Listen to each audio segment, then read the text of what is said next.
Hello friends, तो इस video में महारस पढ़ेंगे। तो महारस 8 प्रकार के होते हैं, उनमें से एक प्रकार का है चपल। तो चपल को बिस्मत और भी कहते हैं। किसी ने इसे सेलेनियम और माना है, किसी ने इसे बिस्मत और माना है। ठीक है, तो इसका मैं शॉर्ट नोट बना के दे रहा हूँ आपको, इतना काफ़ी है। ठीक है, तो यहाँ पर सबसे पहले इसकी निरुक्ति पढ़ते हैं। तो निरुक्ति में क्या है, अग्नि पर द्रवित करने पर बंग की तरह शीघ्रता से पिघलने के कारण ही इसे चपल कहते हैं। मतलब इसको अग्नि पर अगर रखा जाए तो ये द्रवित हो जाता है। जिस प्रकार बंग जो होता है वो द्रवित हो जाता है, उसी प्रकार ये हमारा जो चपल है ये भी द्रवित हो जाता है। इसी कारण इसे क्या कहते हैं, चपल कहते हैं।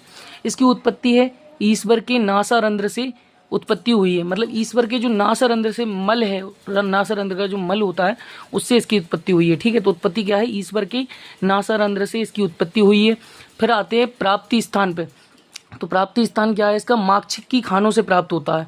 ठीक है, माक्षिक की खानों से, और ये नाग और बंग के साथ प्राप्त होता है। मतलब जहाँ से नाग और बंग प्राप्त होते हैं तो नाग और बंग के साथ ही हमारा ये चपल प्राप्त हो जाता है। ठीक है, तो इसके जो भेद हैं 4 प्रकार के। एक है गौर, फिर है श्वेत, फिर है अरुण, फिर है कृष्ण। ठीक है, तो ये 4 प्रकार के हमारे भेद हैं चपल के।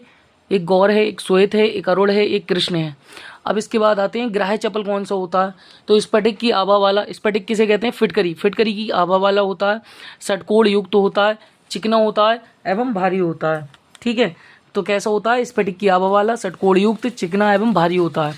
फिर उसके बाद पढ़ते हैं शोधन। शोधन कैसे करते हैं, तो चपल में नींबू सोरस की भावना एवं अदरक सोरस की भावना को 7 टाइम्स देने पे ये शुद्ध हो जाता है। ठीक है, तो क्या करते हैं, चपल में नींबू सोरस की भावना देते हैं और अदरक सोरस की भावना देते हैं। इसको 7 टाइम्स देने के बाद शोधन हो जाता है चपल का। फिर आते हैं मारण। तो मारण में क्या है, शुद्ध चपल में समान मात्रा में गिरि सिंदूर या रस सिंदूर या गंधक इसको लेते हैं। मतलब शुद्ध चपल लेते हैं और समान मात्रा में, मीन्स अगर एक भाग चपल ले रहे हैं तो एक ही भाग गिरि सिंदूर का लेंगे, या फिर गिरि सिंदूर ना लें तो रस सिंदूर ले लेंगे।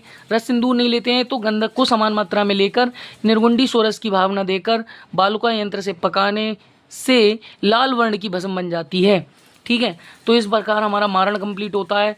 उसके बाद आता है चपल का सत्वपातन।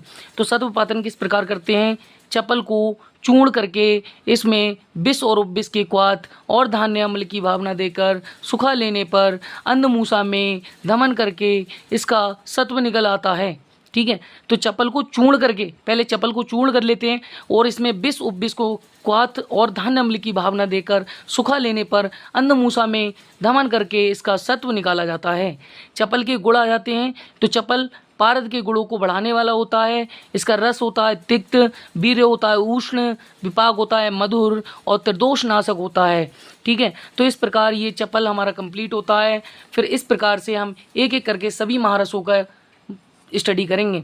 तो महारसों की संख्या कितनी होती है, 8 होती है। उसमें से एक प्रकार का ये चपल था। ठीक है, तो हम नेक्स्ट वीडियो में किसी और महारस की वीडियो लेके आएंगे। तो आप कमेंट में बता भी सकते हैं कि आपको किस महारस की वीडियो चाहिए।